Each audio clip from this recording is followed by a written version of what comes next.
responsabilité de la France dans le tracé des frontières et les territoires annexés qui ne reviennent pas à l'Algérie, point central du différend territorial entre le Maroc et l'Algérie. Cette ligne a néanmoins été adoptée par les Algériens. Les Marocains, de leur côté, affirment que la frontière réelle se situe plus en amont, incluant les postes de Hassibeida et Tinjoub au Maroc. Un accord conclu en 1961 entre feu le roi Hassan II et Ferhat Abbas, alors Premier ministre du gouvernement provisoire algérien, pour que le Sahara oriental marocain soit restitué au Maroc après l'indépendance de l'Algérie.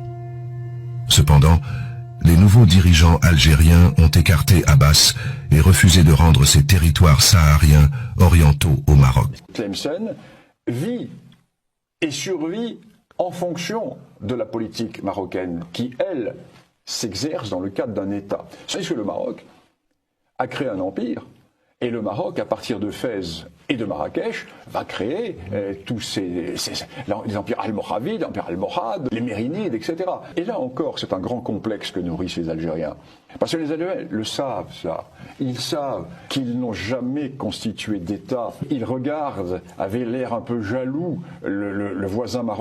Beaucoup parlent du Sahara oriental, c'est-à-dire que la France, à un moment, aurait redessiné les frontières entre l'Algérie et le Maroc et aurait amputé le Maroc de toute une zone qui maintenant appartient à l'Algérie.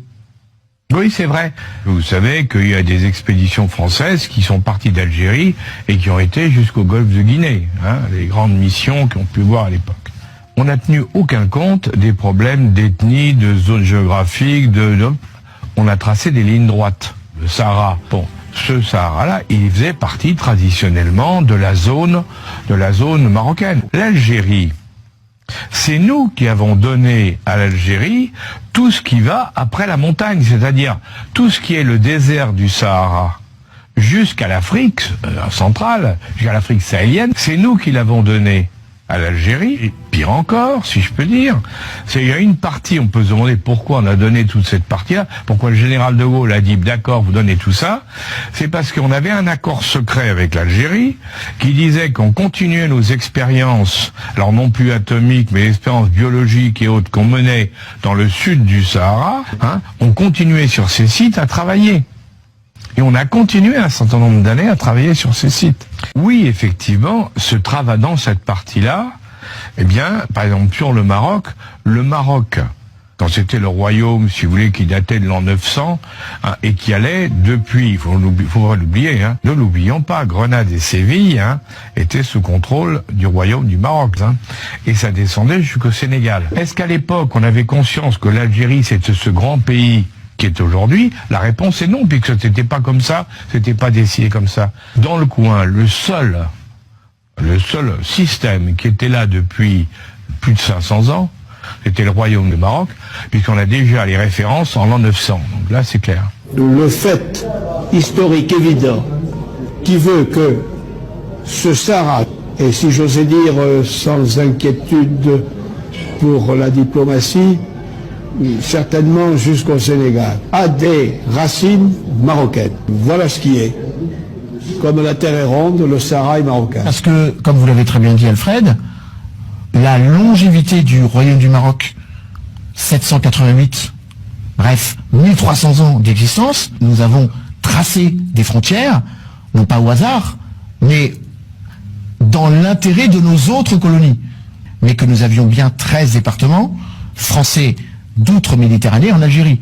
Donc nous sommes aussi un peu responsables de la situation.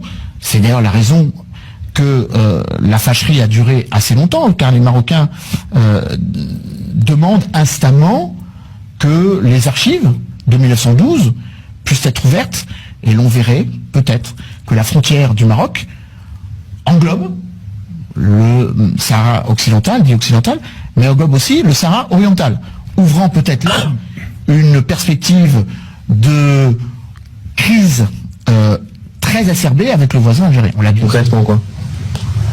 Oui, alors je crois que la grosse différence entre l'émergence, la réémergence de l'État marocain et l'État tunisien, c'est que ces deux événements-là n'étaient qu'un prolongement une monarchie au Maroc et une dynastie en Tunisie. Tandis qu'en Algérie, il n'y a plus d'État. Aucune trace de l'État. L'Algérie, c'était une terre à coloniser. En revanche, que le Maroc était un véritable État avec une histoire depuis le XIIe siècle, etc. L'Algérie n'est pas une nation. L'Algérie n'a jamais été une nation. Vous savez, un des leaders indépendantistes algériens, Ferhat Abbas, avait dit dans les années 50 j'ai visité tous les cimetières de l'Algérie, je n'ai jamais vu la nation algérienne. Il n'y avait pas de nation algérienne. Cette terre était une terre d'empire. Elle a toujours été conquise par des empires. Elle a été conquise par les Romains, puis par les Arabes, puis par les Espagnols, puis par les Ottomans, puis enfin par les Français. Vous voyez, ça a toujours été conquis par un empire. Et évidemment, ils n'ont pas réussi à se définir à part l'opposition à ces empires. Dernière chose, contrairement à ce qu'ils prétendent, cette guerre d'indépendance n'est pas aussi glorieuse qu'ils le disent. Je veux dire par là que il y avait une armée qu'on appelait l'armée des frontières, mais qui est justement restée aux frontières, qui n'a jamais affronté l'armée française.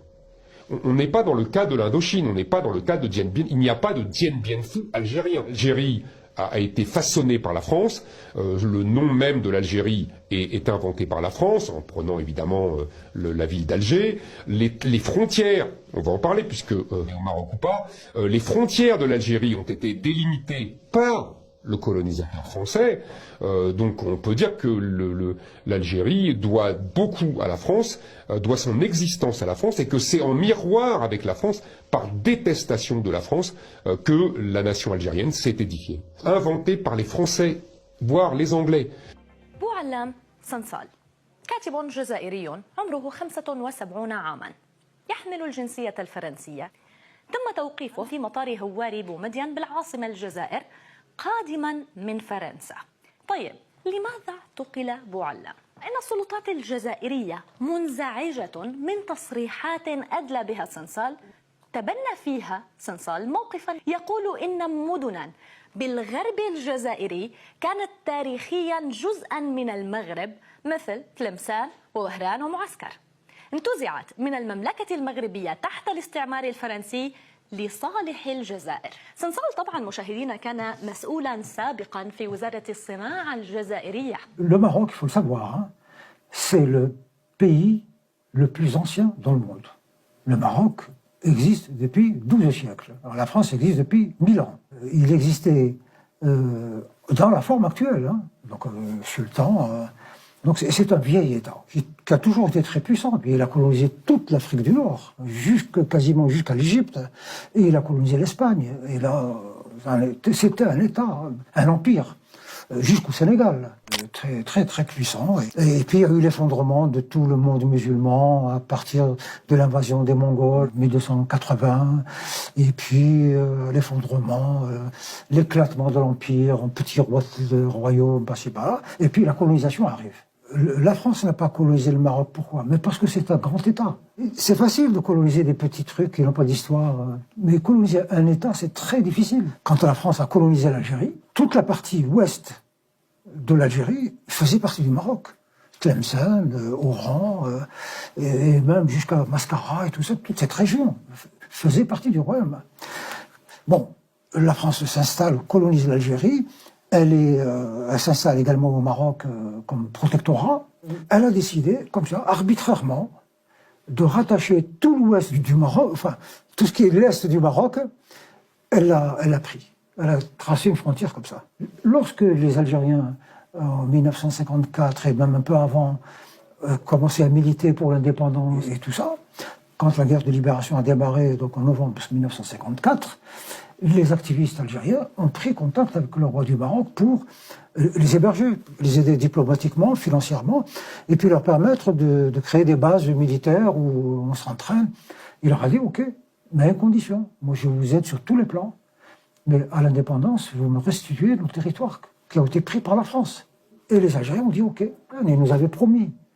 Et ils nous ont promis qu'à l'indépendance, ils nous restitueraient les terres que la France nous avait volées.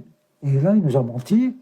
Et le régime algérien est un régime militaire. Qu'est-ce qu'ils ont fait? Ils ont inventé le Polisario pour déstabiliser le Maroc. Et puis parce que l'Algérie voulait un système communiste. Et puis elle voulait surtout pas que les Algériens disent peut-être que si on faisait comme le Maroc, ce serait mieux. Ils sont plus liés.